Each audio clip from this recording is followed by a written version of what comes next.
你现在待在亚洲已经1年了嘛？是1年了。对，那你觉得这个 poker 环境有跟你来的时候完全有不一样的想法吗？完全不一样。我第一次去华人 CTP， 然后我看到那么多人喜欢 poker， 我说哇 ，poker 已经开始在发展，很开心，就是看到哇，可以打一些比赛这样子，然后我都有参加。回去看到现在，发现真的是美国的poker 跟在亚洲现在就是感觉不一样，有哪些不太一样？在美国人看 poker 是比大部分的人打 poker 都是娱乐，大部分、对，尤其是打那些比较小的一些局，小的锦标赛这些局，大部分都是打好玩。好玩是指说坐下来就像是玩21点这种感觉。对，可以离开赌场，然后没有输钱的话是多的，是多的。非常了解这个感觉。对，就是有一点像是你去玩那个机器的那个拉的。我以为你要说那个，你知道我以为你要讲什么吗？玩那个娃娃，就是抓那个夹娃娃机，那个很有技术的。但是一样，就是跟那个想法一样的，就是人家打扑克。真的就是像玩那种游戏，就是你投钱，你知道你应该会输，你有赢到，你就会特别就是开心，因为你不认为你会赢。对，所以要打很高额的才不是。高额也是哦，有一些高额也是啊，但是高额是比较多职业的牌手，但是他们是在生活是非常成功的一些人，就是开公司啊，做房地产啊，玩这个只是一种挑战。反正扑克就是一个娱乐的东西，在美国，对，虽然很多人现在越来越多是把它当作很 serious 的一个东西，但是一个游戏。因为你看那个美国的赌场，每一个赌场都是都有那个 cocktail waitress， 就是都有那个卖酒，然后都有那个女生，那个叫什么那种小姐，就是对，直接提那个酒，对，然后就穿一个就是很露的那种，就是很露的那一种，对，然后就卖酒啊，对，他好像穿泳衣出来的感觉，是啊，因为他要拿 tips， 他要拿小费啊，那真的会塞在这里吗？就是他们就有时候就塞不下啊，全部都是满都是，对啊，都看到那个筹码的那个形状，就是在他们的那个胸罩都看到。这些玩家都会在边打牌边喝酒，已经变成是一种真的是娱乐。就像说我们在美国不只是扑克是这样，我们去打保龄球、撞球啊，这些地方都是娱乐，跟扑克一样。这些玩家要约朋友都是喝一个啤酒啊，然后边撞球打撞球跟 bowling， 边打 poker， 然后边喝酒会容易发生事吗？吵架、打架之类的。有时候，但是因为赌场都会有安全的那个 security 保安之类的。对，都会有很多，所以还好。安管。然后那边都有那个装那个 camera， 所以不常发生事，但是有发生事也不会就是马上就被抓起来，所以还好。然后但我重点就是说，因为有这个环境，我的感觉就是这个想法可能美国人打牌的时候的心态就是不一样，在这里，所以。如果有中国玩家想去美国去打牌，你可能会不习惯，但是很好玩，因为大家就是不会那么严肃。当然可以说我比较高额的局，大家比较严肃。但是如果是打一般的，就是桌子最多的，他们有时候开20桌，都是像5块钱啊这样美金，是他们就是大部分都在玩娱乐。像比如说在亚洲打 poker 跟在美国打 poker， 在牌桌上的聊天是很开心的大声聊天是可以的吗？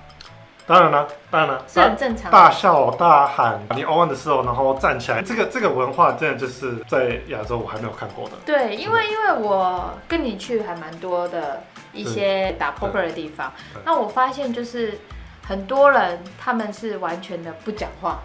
完全不讲话，对，你不在说我吧？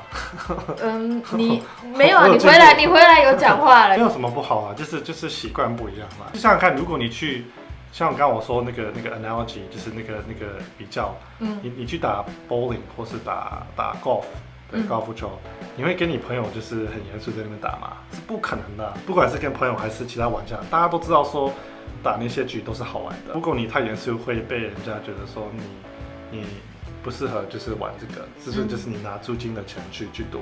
哦，对，就是拿房租去赌，然后拿那个吃饭的钱去赌。是，就是刚才那么严肃。如果打比较小的局，然后在美国这样子，人家希望是看到大家一起很嗨，然后大家一起玩。是，但是你有一次你在那个华人的时候，那时候你有喝醉酒一次，那个时候是真的醉吧？不止一次吧？哦，对，真的做一次，对不对？是。然后那个时候我看到你，我在旁边，我看到他，我都想要看到他要下2杯啤酒了，瑞士2杯啤酒。我那时候是过头，因为我那时候刚好没有吃很多，我那时候好像是空肚子。我就想说，天哪，他喝太醉了，然后我就提醒他，叫他不要喝太，他就说他没醉。其实那个算没什么，那个算还好，那个算在美国那算冷静。可是那个牌桌上大家都吓到了。还好啦，就是因为有些人看到，还有就是不习惯啦，对，就是完全是不一样的他。我当然是比较少这样做，就是说我打一般的局是不可能的。你想想我在华人，如果我像我赖在 live 的 fighting 的那个感觉，然后是我办的一个邀请赛，然后邀请一些亚洲朋友来打，然后我都很严肃，想要赢大家钱，那应该不太好吧？那个气氛就是不适合，就是所以我当然是希望我以后办一些比赛的话，是希望大家可以一起好玩一点是比较重要。我个性本来就是比较内向，不说话，在牌桌我习惯这样，所以唯一让我比较放松，然后可以好玩一点的方式，就是让自己不要那么严肃，就是喝点酒。所以那时候就是喝过头。你平常也会有这么就是喝酒然后突然间发疯的感觉吗？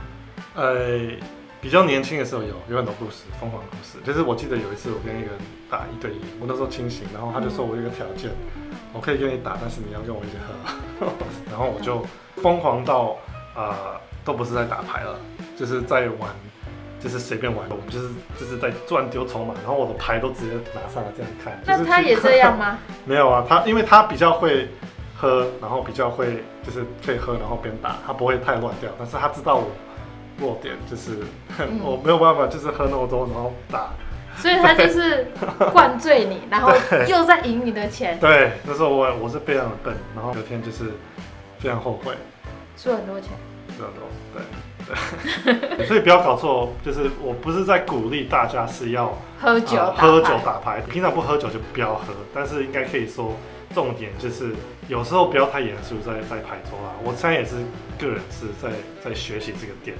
在美国，我们很大的一个不同的文化就是，如果有老板，然后他是很明显的是玩娱乐的，你太严肃的话，然后没有跟他太多互动的话，是应该可以说不太好的。不是说你要用装的，当然是希望诚实的，就是做自己。但是就是赢的时候，要让对方觉得说还有机会可以赢，鼓励。应该是说。你要赢对方人的钱，你也不要是很严肃，就是我就是要来赢你的钱，怎么样？可是你应该是要跟他讲的是，大家很开心在玩这个局上面，就像是打球一样。对，所以这只是这次我赢，下次我输给你。对，在美国是真的是这样子，真的是这样。就是你看那些Poker Go 啊，这些直播的这些秀啊，是大部分的玩家都是。娱乐，然后都是大家要一起要努力保持这个环境，才会有新的玩家想要玩。因为如果你想想看，有新的玩家看每个局，大家都不说话，都很严肃的话，他们不会觉得很欢迎，就是被欢迎可以去参加，因为他们是新手。你是一个玩家，你也要负责这个部分，你不能就是很强的一个牌手，就是每次赢大家钱，然后就这样子，就是已经不够了。你不能只是。就是用这种态度、这种心态去打牌，你不会被邀请回来。是，已经太多牌手在国际化上是很强的。重点是说，因为现在很多玩家都很强的话，那不是就是新的玩家比较少嘛，对不对？所以责任是在我们大家打比较久的玩家的身上了。是，我们要负责欢迎新的玩家，鼓励他们试试看这样子。所以我相信是大家要一起。合作，记得这一个点，然后尽量的。我上次自己有玩那个 GG 扑克的时候，我看到有人用你的照片呢，因为我看到那个人他有炸唬我哎，我要给他抽一点。让我想到第二个点，想告诉大家就是，